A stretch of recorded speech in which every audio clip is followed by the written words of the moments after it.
Welcome to Origin Stories. I'm RD. I'm Parrot. We're telling stories behind the digital art revolution Each week we interview top artists. and live stream with the community. Let's go. Today is tomorrow's origin story.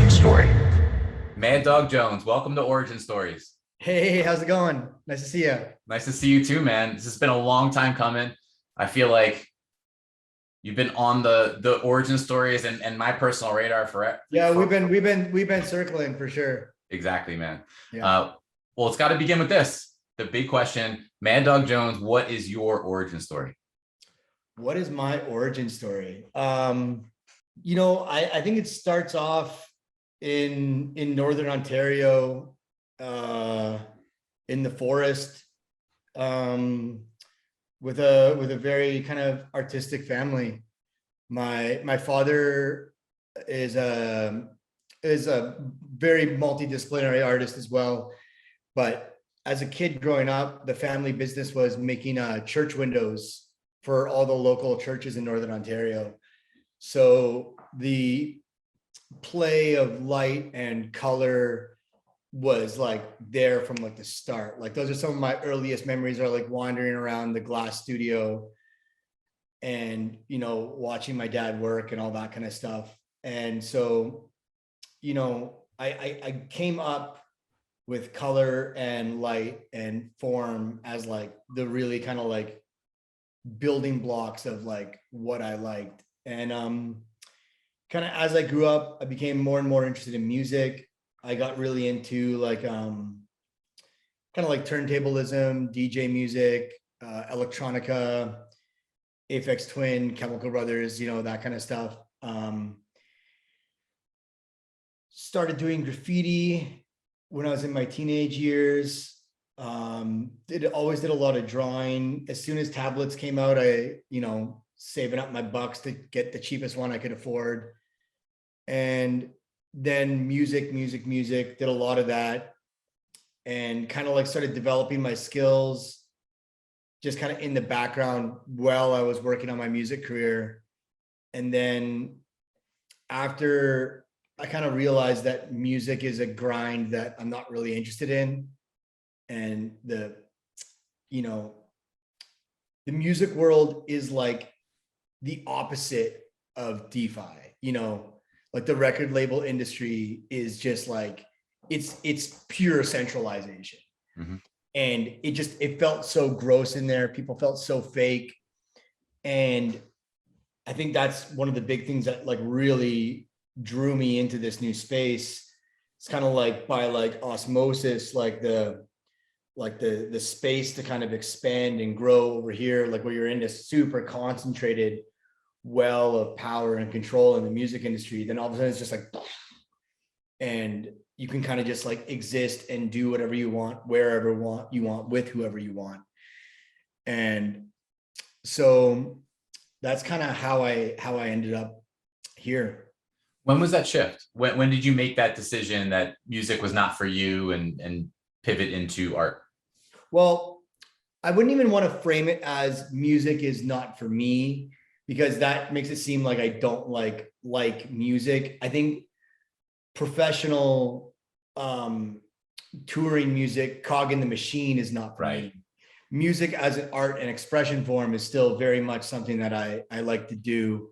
And I work with Latch very closely still, who's a brilliant musician. And, so like I'm still doing music and working with musicians closely, but it was, I think July 4th, 2017, I made my first post as Mad Dog Jones on Instagram. And I think I'd saved the URL sometime in like April of that year. Cause I remember I was like, the band was kind of like wrapping up some touring, and I was like, you know what, as soon as we're done touring, I'm going to do like an art Instagram. And I didn't really know exactly what it was going to be. I didn't really know exactly what style it was going to be. Even like I had the Mad Dog style, like kind of like percolating, but I hadn't fully realized it yet. So then in July, I kind of just started like cranking out random things that I could make, illustrate. And then the big turning point, I have a buddy from Thunder Bay. He's a really brilliant tattoo artist, Ray Atwood. He's a painter as well. And we were just talking on, I think, Instagram DMs. And he's like, yo, man, you got to try out Procreate on the iPad. And I was just like, oh, yeah, cool. And then I sold something to somebody. I remember I like made some art and sold it. And I used that money to buy an iPad. And I was like, okay, risky investment. The pen was like another $200. And I was like, okay, like this $1,100. I think I had to like, I think I went to my manager and like asked him for like a loan even or something, or like if he could spot me the money so I could like buy it, because I was like really tight on cash.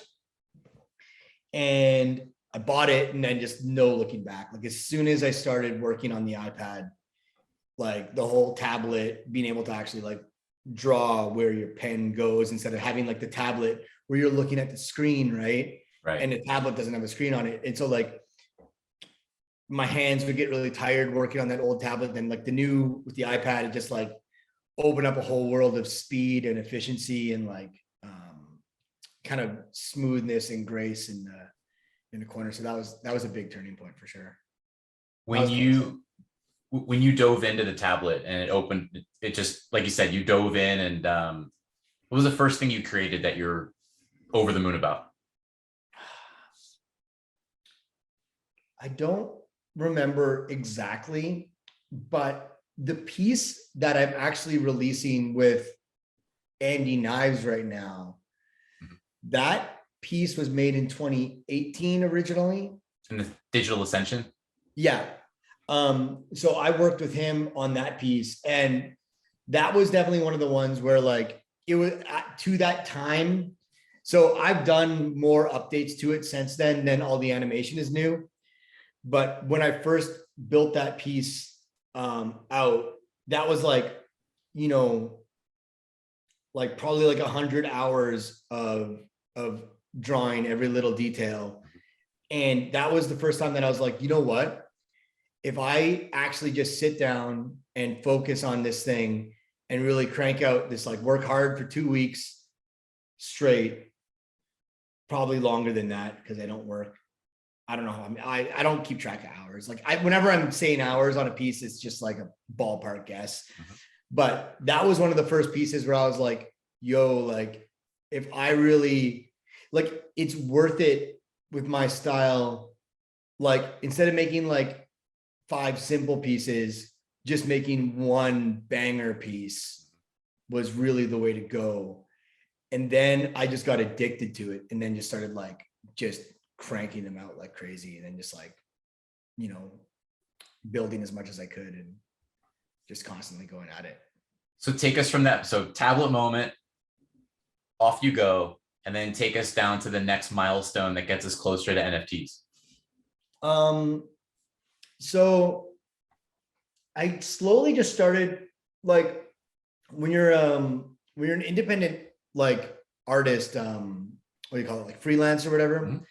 Like pretty much you start like, you know, people are like, hey, can I do this thing?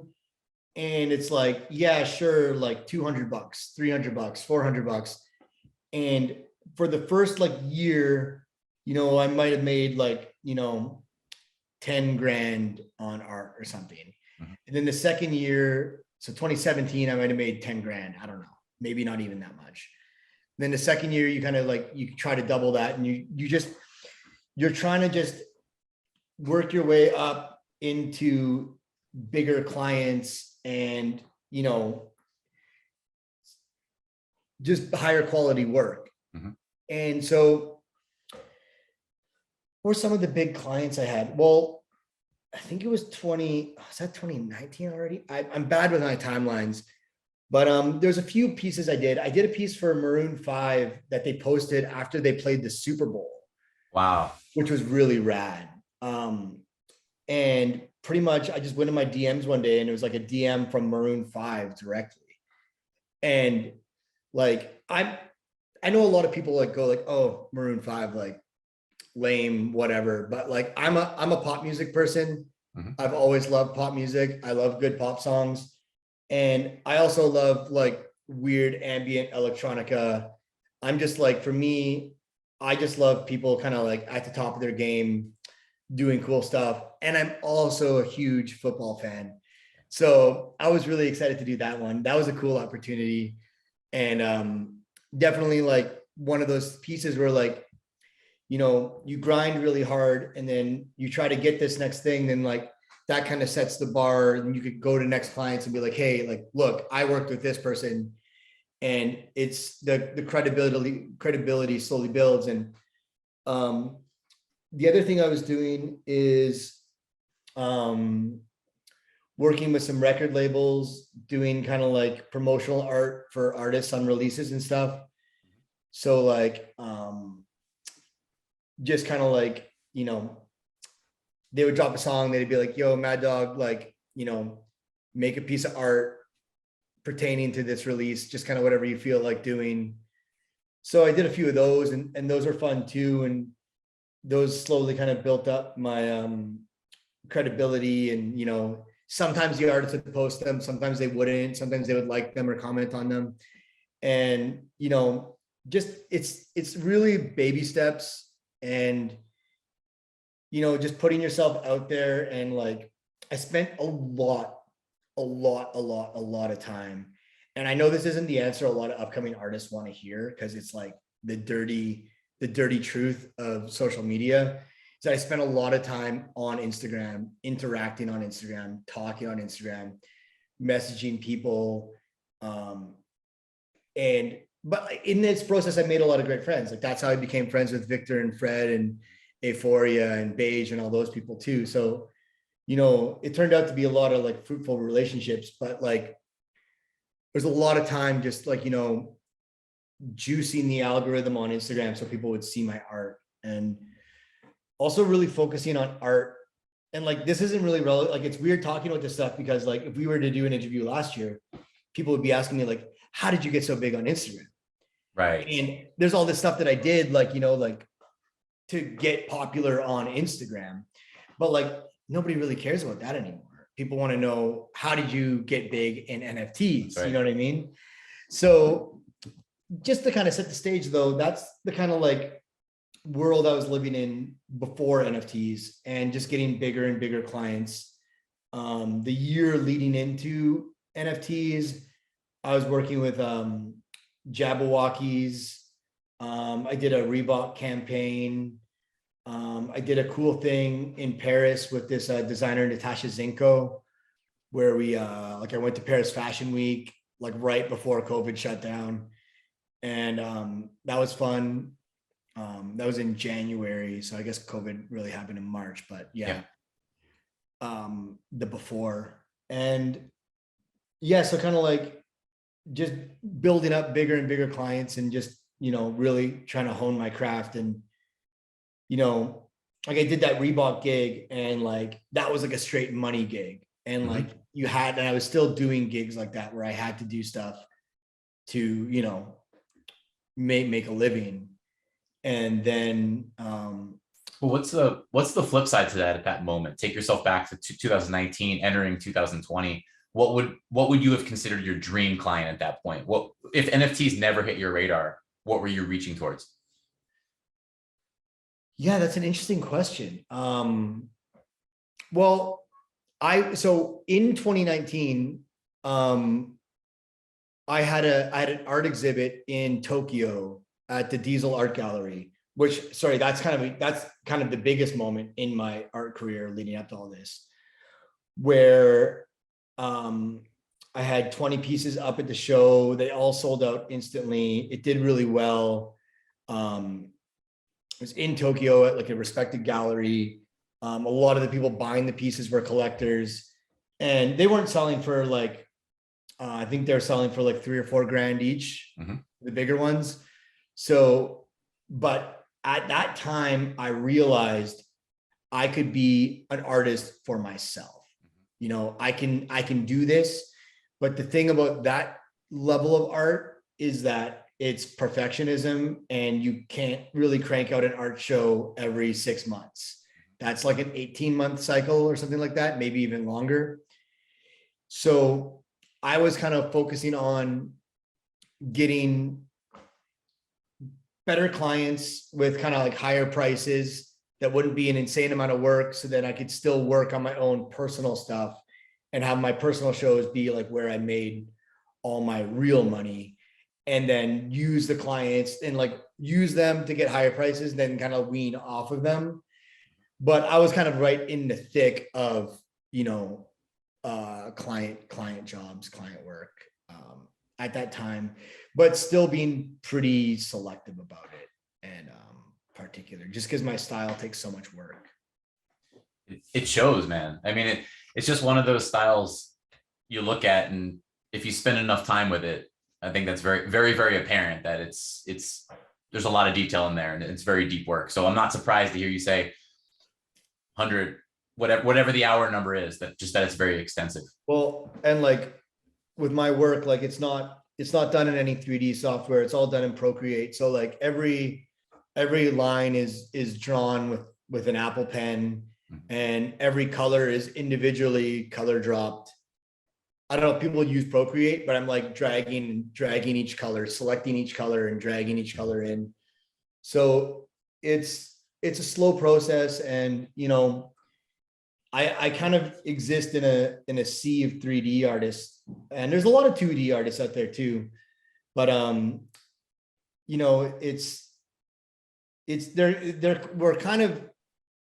we're the same, yet there's a difference too. Like, I feel like the 3D artists kind of have their own hurdles and their own things, and their own like kind of like challenges in 3D art.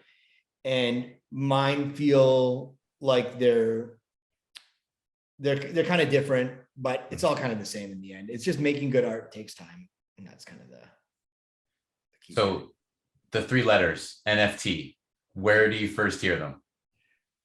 So I had a buddy, James, who runs a clothing store called Mars Clothing out of Thunder Bay. And he hit me up. I was meaning to look up exactly when I first got the email. I think it was a Facebook message, actually. Yeah, and he hit me up and he was like, "Hey dude, super rare. Look at this." And I was just like, okay, cool. And so I kind of tried to get him to explain some stuff to me about, and it like explaining NFTs. And it was a little bit like, you know, trying to put out a fire with a squirt gun at first. I was like a little bit like, I need to learn more. So pretty much right away I was intrigued by it. And I wasn't convinced that it was the wave instantly, because it was my first time seeing it. But right away I sent it to my manager and my business manager and was like, "Hey guys, can you research this? Like, let's put this on our radar." So right away I sent it out to my team. And then I just kind of sat there and kept refreshing the super rare page once a week. So this would have been like June, July 2019, I think. Maybe, I don't think it was May. It was sometime in the summer. June, July 2019 or 2020? 2019. Oh, okay. So No, wait. a while. No, wait. No, 2020. Okay. I was like, man, you knew about them for over a year prior to dipping in. No. Sorry, my bad. 2020. Yeah. So then kind of I started seeing, you know, random artist friends kind of be like, "Hey, I'm on super rare, yada, yada, yada." So I pretty much was like, "Okay." So I've actually been signed up to super rare for a really long time. I got signed up to super rare early. I still haven't posted anything on it. And then, so I was because I was kind of waiting. And in retrospect, I should have started releasing on there right away, because those pieces would be worth so much now. And it was actually, but in my mind, I was looking for the inflection point of when pieces started selling for more or the same that I could sell a piece for IRL. And at that point, I was selling pieces IRL for 5,000 to 10,000, and nothing was really going on super rare for that price yet. And for me, the time it takes me to make my works, it wasn't really worth it. Like, I wasn't seeing sales on super rare that made it worth it for me to sell on it yet. So like, let me just be And- patient. Let me, Yeah, watch so I it, was watch just it going, climb. I'm gonna hop in when the sales seem like they're crossing my threshold of what I charge, kind of thing. And then it all just started going crazy. And I got an email from a band. I'm not sure if I'm allowed to say their name. I'm sure they wouldn't care, but I don't remember if there was an NDA or not. But I got an email from a band that was like, "Hey, do you want to do something with Nifty Gateway with me?" Mhm. And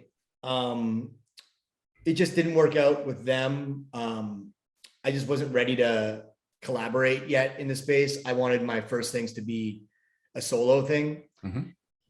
But they connected me with Tommy in an email chain. Mhm. So then I just hit up Tommy and I was like, "Yo, Tommy, like, do you think I could do a solo drop on Nifty Gateway?" And he was just like, "Heck yeah, man, let's go." So that was then the next big turning point. And I thought it was November 18th, but I was actually just November people were posting 21st. that text thing he had. Yeah. I think people posted. So I was scrolling back in my Tommy text just to look at them for fun, and it was fun. But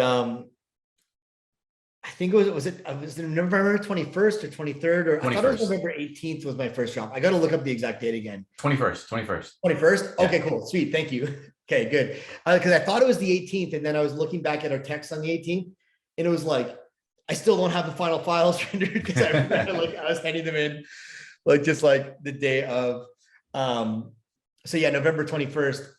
And I remember I had that date locked in probably a few weeks before, and Fuocious had his drop, and he made I think he made like 24 grand on his first drop on Nifty Gateway or something. I don't know if it was his first drop, but like he had a drop on Nifty Gateway and made like 24 grand. And then I was like looking and I was like, holy shit, like I'm not like as well known as Fuocious in this space yet, but like I might be able to make 20 grand on this drop. And I was like, ooh, like this is going to be crazy. And then it was either the 1 week or 2 weeks before my drop, Beeple had a drop where he had a piece go for 60 grand. Yep. And Crossroads, yeah. And I remember I was at the dinner table with my brother and my dad.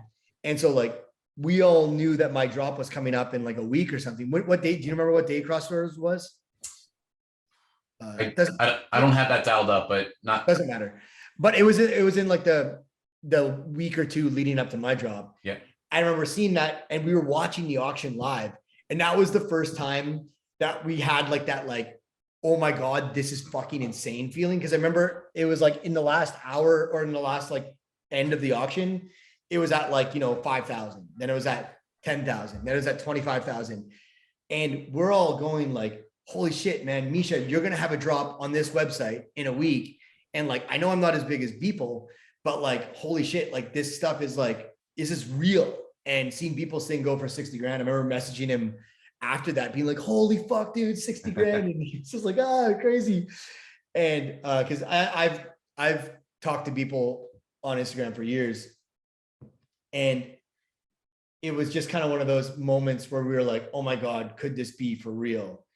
And then, so then I had my drop on the 21st, and it went great. It didn't go like through the roof, which in hindsight just doesn't matter at all. Yeah. Wait, so I got to ask you though, because the way you structured that drop, yeah, you had thought as a system and ideas of the currency, which are the two iconic phone booth pieces that went for 50 editions at $1 each. Yeah. Then the third phone booth was sort of the reward for 5 people who had paired up the prior two. And then you had 2 one-of-one auctions. But my question to you is this: how do you take the leap from thinking I'll get involved or I'll start releasing artworks when my threshold is met? Who convinces you? How do you come up with the $1 release? Is that Beeple inspired? Is that another thought process entirely? So what I wanted to do, so I thought, so having 2 one-on-one auctions just seemed like a fun thing to do, just to kind of test my value on those levels. And what I tried to do, so I was trying to do fun mechanics right off the bat. Now, it didn't work on the first drop because of bots fucked it up for me. So what happened is I had those 50 ideas are a currency and 50 thought as a system, and you had to collect one of each, and the first 5 people to collect 2 of them could enter it into the website and then get a "Did you ever really love me?" the 1 of 5. So what happened though was the bots got them all right away and then collected those 5 "Did you ever really love me's" right away. Yep.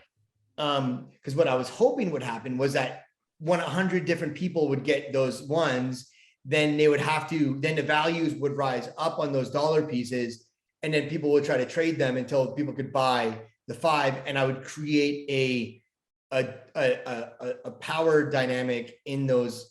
I would create a value dynamic in the thoughts and ideas that would raise them up for everybody, and then they would try to get the 1 of 5s. What ended up happening is the 1 of 5s got like instantly because bots bought them up.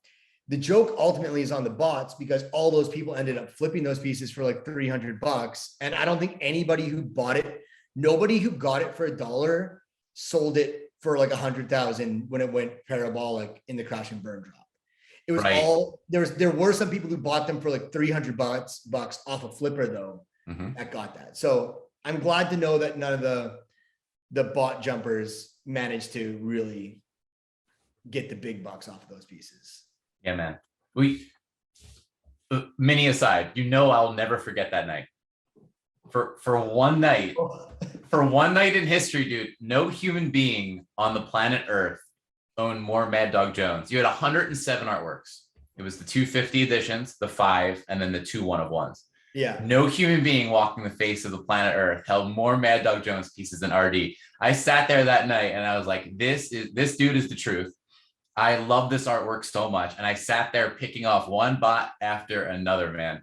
And we don't have to go further than that. It turns into a torturous story. I'll pause it there, but I just want you to know that night, that we'll never forget it. Yeah. Well, you know what? Like, this is the thing about this space, and people go like, oh, this torturous thing happened to me. This happened to me there. Like, you got to exist in it. You have to fail to succeed. You know what I mean? And there's no way to like do it all perfectly. Spot on. And like, I think in the end, like, we're all part of each other's journeys here, and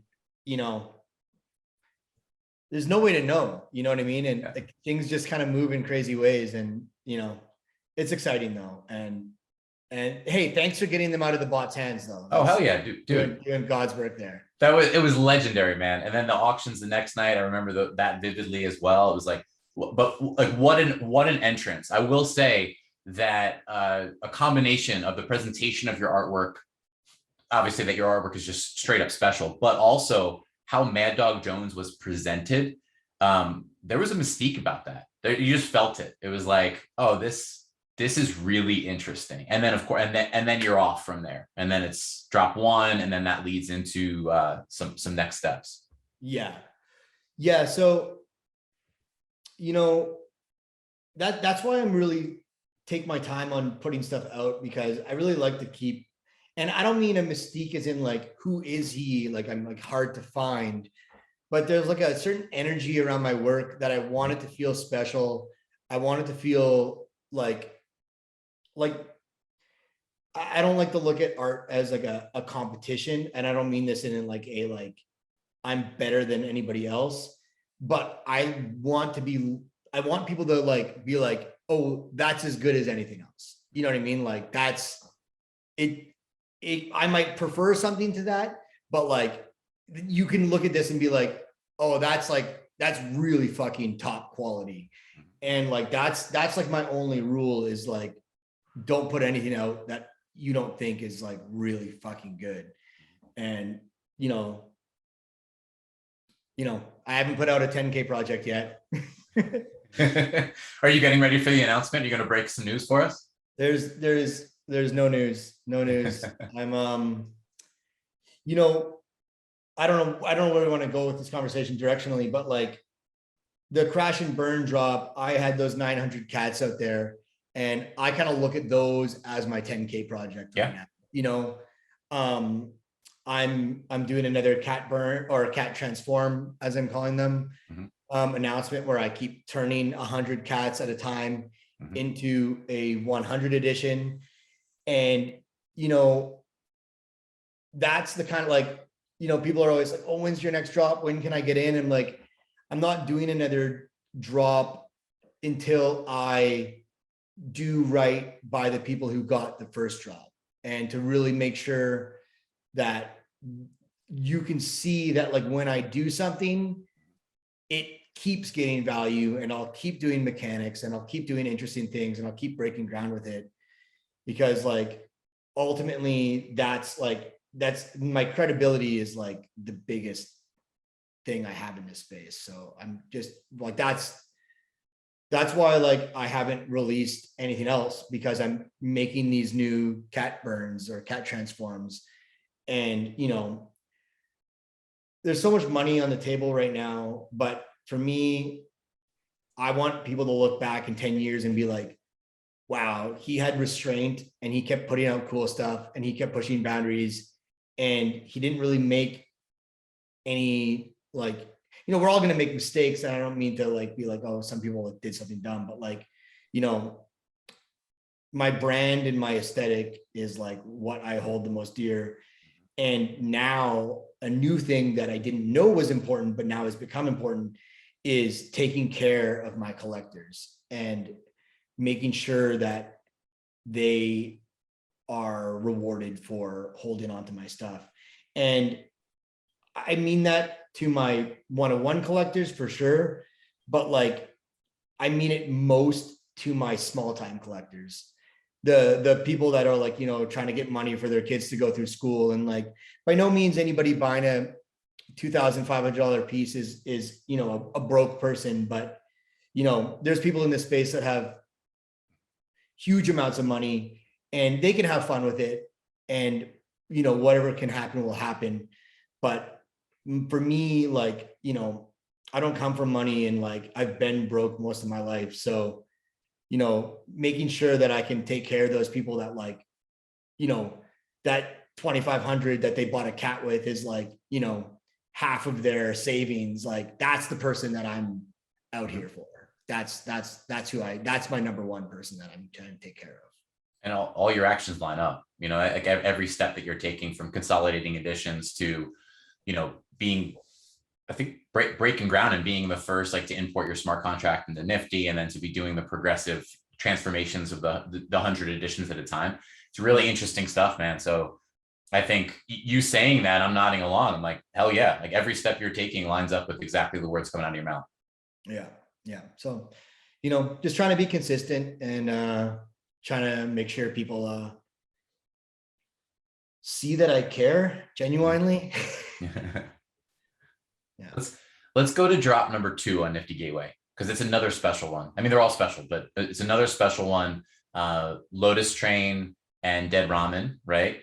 Were the two larger counts or open editions that were released. But talk about that release and what went into it. Yeah. So earlier in the year, so somebody who bought a piece of art off me earlier in the year, I sold her a piece of art, and we were just talking on the phone, and she's like, hey, I'm Deadmau5's like merch consultant. I work for Joel, and do you want to do a merch collab with Deadmau5? And I was like, oh, cool. Yeah, that'd be fun. So I'm actually wearing it right now. Oh, nice. Yeah. So, yeah, me and Deadmau5 started working together, had a few conversations. I don't know if you know much about Joel, but he's a hilarious dude.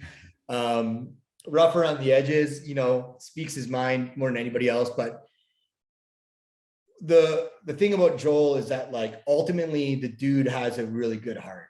And a lot of people like find him abrasive or rude or whatever, but he actually cares about his fans, and he doesn't care about anybody else. Like, you know what I mean? Like if you're talking shit about him, like he'll talk shit right back to you.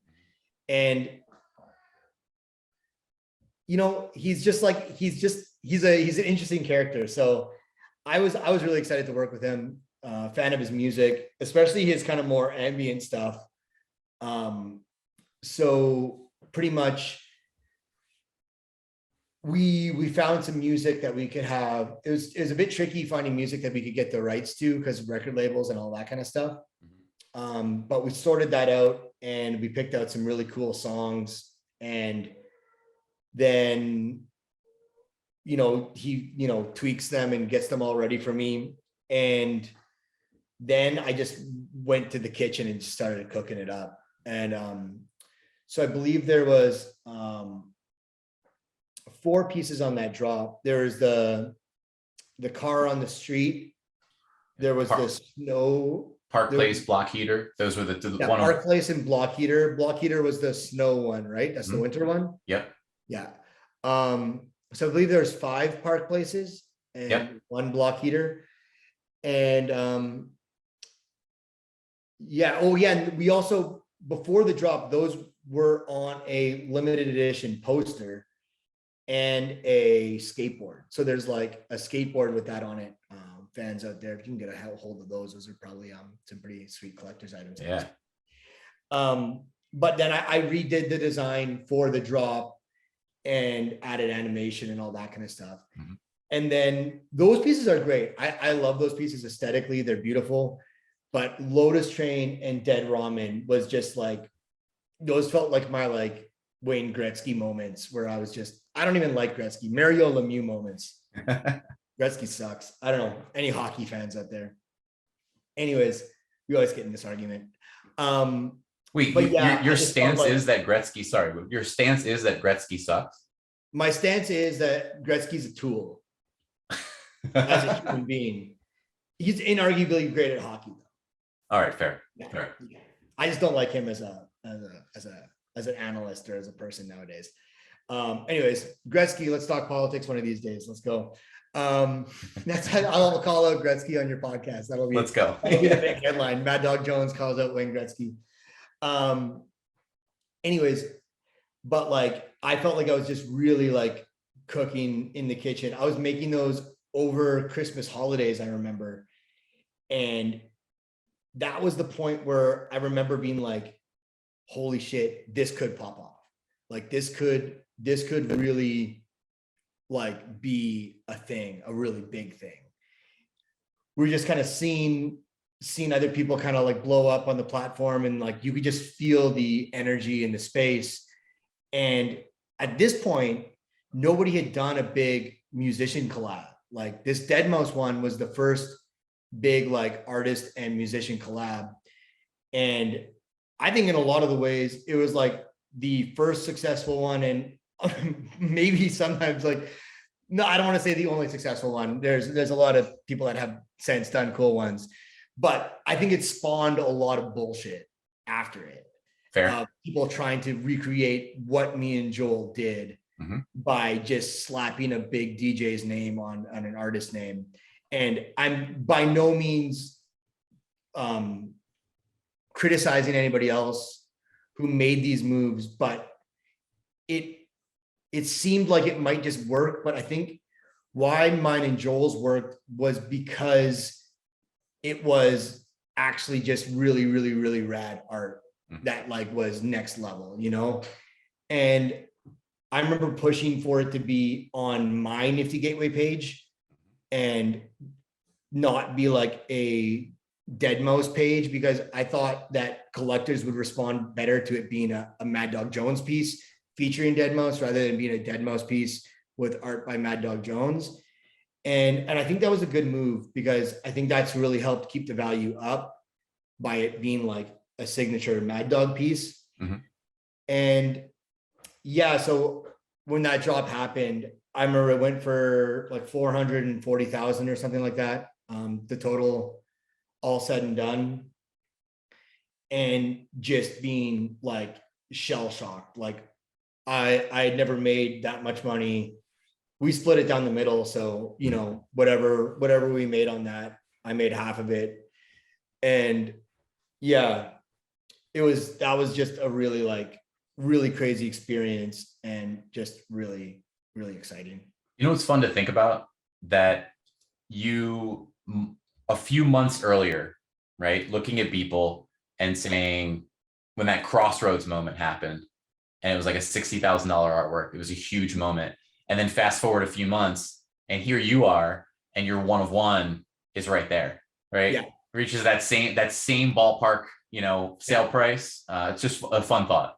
Yeah. And I believe that was Kenshi who bought that. Yep.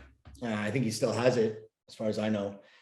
And yeah, and that actually, so that sale to Kenshi led me into meeting Kenshi and the Manifold Boys, who weren't Manifold at the time. Mm-hmm. But that was kind of my intro into the Richard Wilkins, Eric Mm-hmm. kind of world too. So, however, if I would have met up with them regardless or not. But yeah, so yeah, and then I just remember learning that so moving forward to kind of the next phase.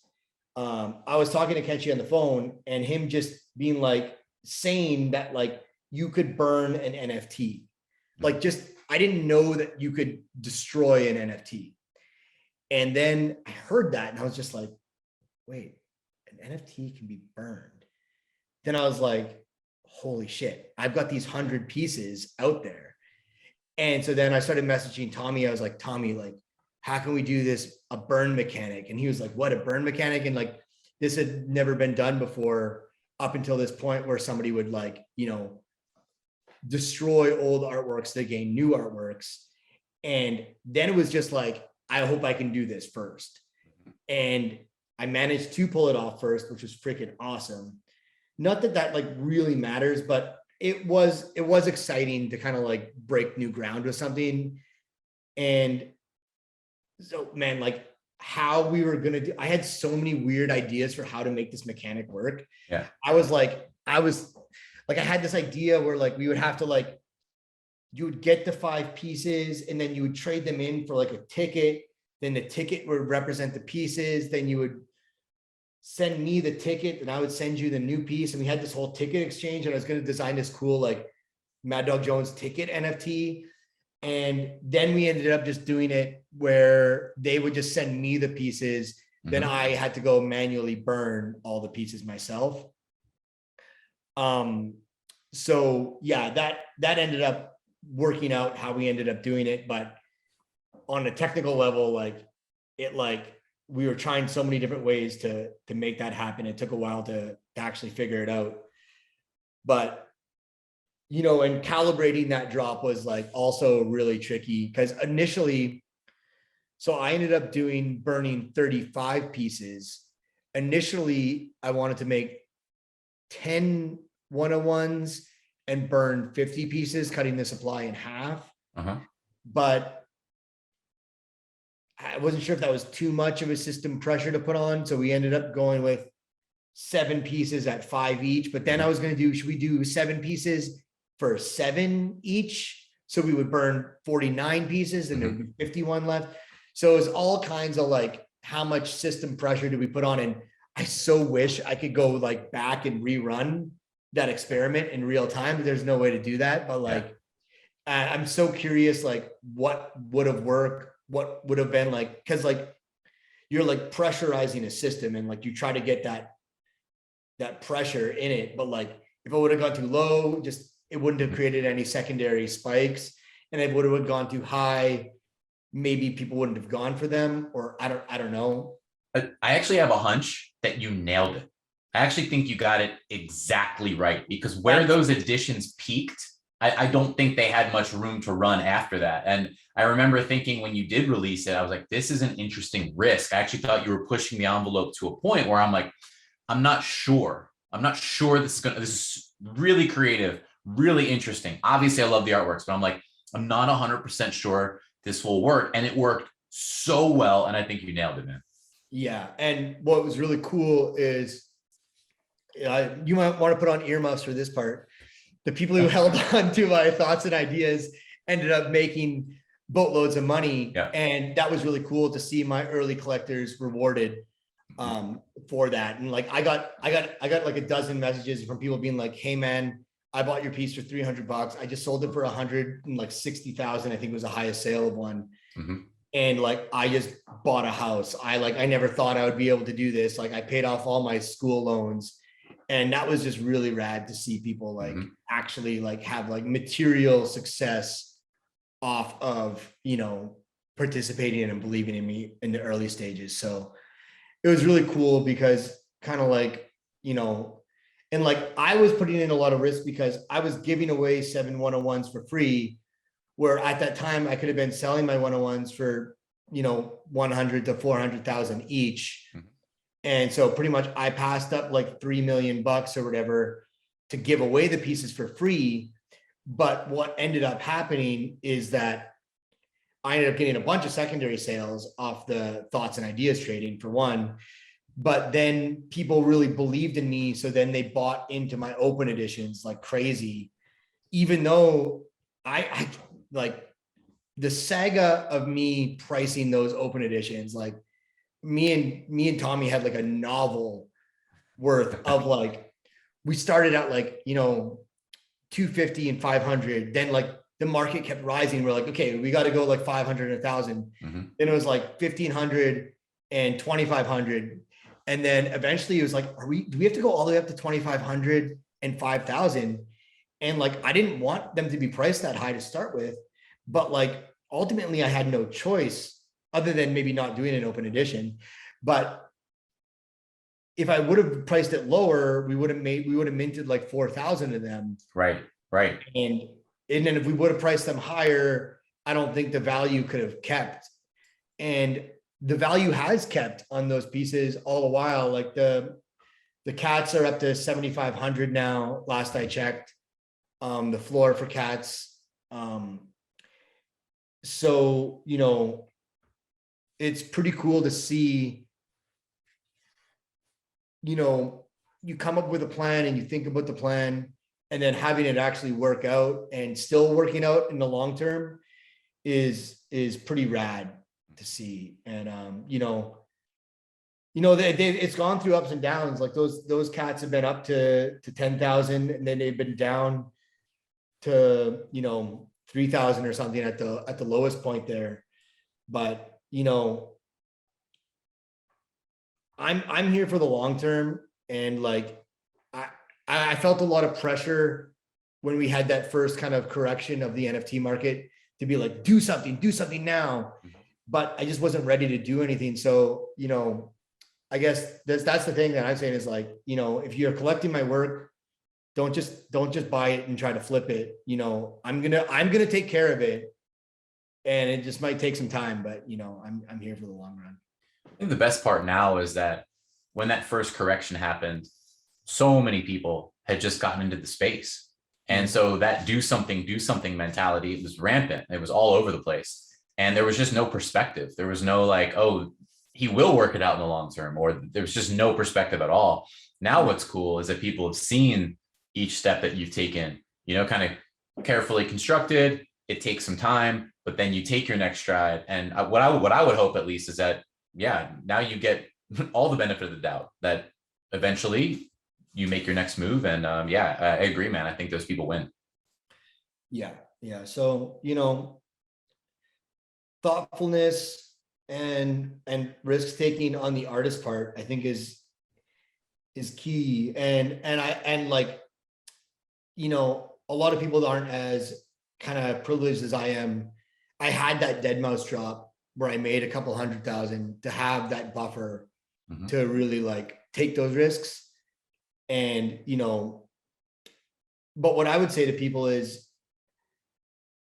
when you get a little bit of space and you have that buffer, don't get greedy, I guess, is kind of the point here. Is this space feels like it's moving so fast, but time is still moving at the same speed. Like reality is we're still going to be here in 2 years.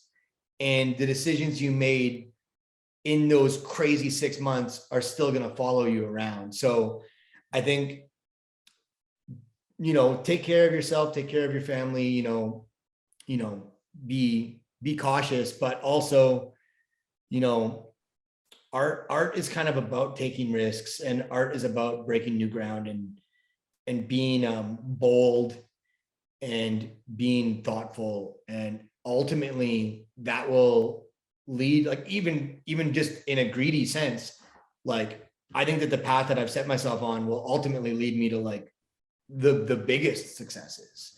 But it takes some self-control to, like, step back and really, not be peer pressured into just cranking stuff out for the sake of it. Wise words. I appreciate that long-term perspective. Right. So after that drop, you have so many milestones that have transpired since. We can get more into Manifold, the steps that you've taken with the smart contract, the mechanics surrounding the cats. You've been in major auction houses. As we're speaking now, you have another artwork in a major auction house. And when this episode is released, that will have just ended. So where would you like to go with the conversation? What milestone do you want to tackle? It's kind of like discovering the thing that hasn't been yet discovered. Replicator was really like the biggest one for me, where that was like a complete work of art between me and Manifold. Wilkins and Richard, did so much, like, just absolutely beautiful behind the scenes coding and work on that was like, artists create like, like an opus, and like I hope to top Replicator, but I don't know that I will ever make something that is that perfect of a piece of art, like how it is kind of a meditation on technology that was once, the photocopier was once this like powerful, crazy piece of new technology, and how it went from like beloved to loathed to unnecessary, and kind of, we're in this new era of NFTs where it's like in this, like, oh my God, this is amazing, we all love this right now, like just a reflection on past technology while we're in the early phases of something, like this, like kind of like, we might use NFTs forever into the future, but like, will we love them like we do right now? You know what I mean? Will it still be this kind of like this joie de vivre coming out of them, or will it just be like a canvas or like a brush? You know what I mean? Or like, what will that transform into? And I think reflecting on that while we're in this time is really cool. And then being able to have that as the core thesis of the art piece, and then actually use a smart contract to create this crazy dynamic of replication and jams within that, is just so kind of cohesive and bold and interesting in the space, that was like just so exciting for me to be able to create. So that piece was like, it's almost like intimidating to have made something that I find so, like, I don't want to like say perfect, but like in my mind, it felt so locked in that it was just so cool to create. And I guess the other thing about Replicator is like, it's still going, like, it's still like, it's only created like 30 some pieces of its projected 250. And I think we're going to have a lot of fun with those pieces still, seeing how they exist. The owner has sold one of them so far. And so I get a secondary sale on that, which is pretty cool. And I'm curious to see if they sell any more of them. Like, I don't know, like I was kind of hoping that more would be on the secondary market already. So I'm kind of hoping that they sell more of them. We'll see. I don't know. It's interesting, man. Replicator is, there's so much with NFTs that haven't even yet been explored, and that was one of those fine moments of the art meeting the tech and just birthing this beauty, like literally in Replicator, right? Just birthing this beauty of an artwork and then multiple artworks after that. And yeah, it's kind of fitting that the story is still playing out and will for quite some time. Yeah. Yeah. But I guess kind of moving past that, more to your question is like, where do I want to go with it now? And I think I did the auction houses. I did all three of them, and I kind of wanted to do all of them to kind of like, I wanted to solidify myself in the real art world as well. I think, I don't know if it's ego or if it's validating or what it is, but there's something about that felt so like surreal to even have a shot at those places, that I just kind of felt like I had to take that opportunity to do that. And I think, thinking about my collectors, like, I could have been doing mechanics on my cats that were out there in that time. And instead I was working on my one-on-one pieces for these auction houses. And the way I was kind of looking at it is like, what, like getting this validation is going to be good for like my overall kind of just like respect in the art world. And I want to exist simultaneously, digitally and physically, because I think that's just the more dynamic approach as an artist. I don't love the idea of being purely a metaverse artist, and I don't love the idea of being purely a gallery artist. I like just existing in both worlds as I do, kind of like I am a person that goes to art galleries. I'm a person that loves going to museums, and I'm on Discord all the time too. So I think it just kind of felt natural to kind of like bridge these worlds and work in both worlds. And what was cool about the auction houses is I was allowed to mint off my own contract. So that was a clutch kind of point to it. And, I haven't released on Foundation or Super Rare. And the reason for that isn't because I don't respect those platforms. It's because I want to mint off my own contract. And so if there comes a time where I could bring my own contract to those platforms, that will be considered. But I really love the idea of being kind of strict about all my art and all my provenance really coming directly from Mad Dog Jones, and having other platforms facilitate my contract. That's cool. But, just jumping on and just going for the money grab, I feel like it's cool. And I feel weird. I don't want to say it's a money grab because it's totally fine to do that. I just think I'm trying to be a pioneer in the space. And I think with that comes some responsibility. And I really want to like show that there is a way to do this with a lot of the autonomy to the artist. And that's why this sale on my own website through Manifold is so cool, because it's really me doing it. And that's just really, really exciting. And seeing it already like up to 40 ETH or whatever, it is really cool. And just kind of shows that like, not all artists, like some artists need the promotion of a platform, but like, there's a certain level of artists where like, hey, like we can do this on our own without a platform. We can be truly decentralized. And, I think that's a really cool thing to do. So what I want to do is now build up my own website and my own platform to keep doing fun and weird, interesting things. I don't want to give anything away, but I'm going to keep pushing the boundaries. And like, pretty much it's just me being like, hey, Wilkins, can we do this? Or Wilkins and Richard being like, hey, like, have you ever thought of this? And I'm just like, no, but that's cool. And then like, sometimes we'll come up with a cool idea and then it just won't aesthetically work out. It'll be cool technically, but it won't work with my aesthetics. So then we drop it, or we'll come up with an idea that's, that's just kind of locked in. So we're just trying to figure that out and trying to do cool things. And in terms of like my next like kind of opus, I don't really have it figured out yet. And I'm just kind of trying to let that kind of come to me in whatever way that it does. And yeah, we'll see. That's the best part, right? I have a sneaking suspicion you're going to be cooking over the holidays again. Oh, geez. Your year anniversary is coming up, man. Fast and furious.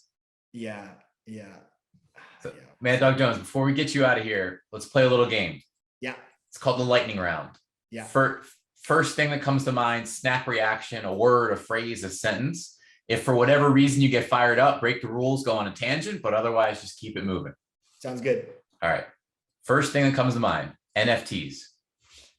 For whatever reason, fuck render just popped into my head. I don't know. He's always crushing it. He knows the ins and outs of so many things. And he's just like, I feel like we've taken different approaches to the space. And if I didn't do it my way, I would have done it his way. You know, he's like, I'm more kind of a minimalist and he's more of a maximalist. And I love how much he participates in other communities. And I just love how he's kind of done all these things and he's just so dialed in and, you know, really, really a leader in the space. All right. Since this was going to be a prompt later, I'll give it to you now, but you only get one word. Okay. Fuck render. Victor Mascara. That's 2 words. All right, fair. All right, let's change that to Ethereum.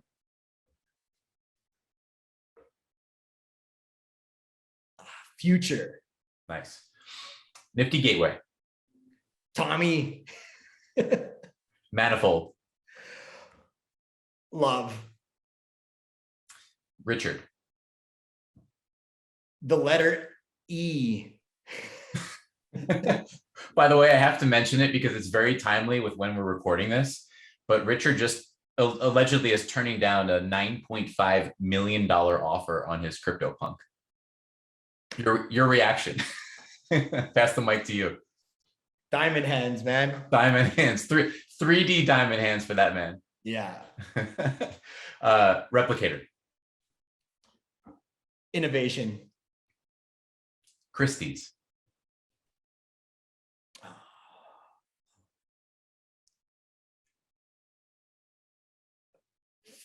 Friends. Mm-hmm. By the way, seeing Bag of Oranges, had the pleasure of witnessing that artwork in person. The foreground play of the snow with the artwork, absolutely gorgeous. Like really makes you think about the future of frames in homes and how art will look and be displayed. Really makes you think. Yeah. Your dog. Best friend. Football. Tom Brady. Micah Johnson. Leader. Euphoria.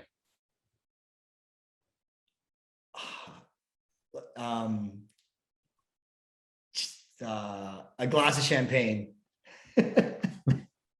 2022. A car with no mirrors. Nice.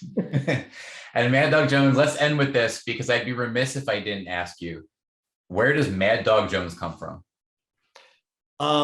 It was my video game alias I've had since I was probably 10 years old. Mm-hmm. It wouldn't always fit all the letters in, but it's just been a thing that I've had for a long time, never really used it. And I'm not even a big gamer. I just kind of when I would go to my buddies' places and kind of play around. My one friend, he was Rocksteady and I was Mad Dog Jones. MD, my initial is Misha Dobak. I think that's kind of where the MD kind of came from a little bit. The Jones is just from the ether. And yeah, it's just kind of always been a name. And like I actually love my real name, Misha Dobak. But it's hard to say and spell and remember. Aesthetically, I love it though. but Mad Dog Jones was kind of like this is the salve, is that a word? To like the complexity of my actual name, MDJ, easy to remember, Mad Dog Jones. And I think having a name that can be really like easily remembered and like kind of viral like that can be really effective. It works. And your friend's name, Rocksteady, works as well. Yeah. I love it, man. Yeah. Mad Dog Jones, it's been a pleasure. Thank you for coming on Origin Stories. Loved going on the journey with you, revisiting, November of last year, even prior to that. And then obviously where you're headed, exceptional places. You're setting an example for a lot of people out there. So keep doing you. And right back at you, Roger, man. It's been a pleasure to talk, and just seeing everything you do is really cool. And like, a lot of people look up to you, and I know all my artist friends have nothing but good things to say about you. So thanks for having me on, and keep doing you. Thank you, man. Let's do it next year, sometime in 2022. Origin Stories milestones. We'll be back. Sounds good. All right, brother. Cool, man. Okay, later.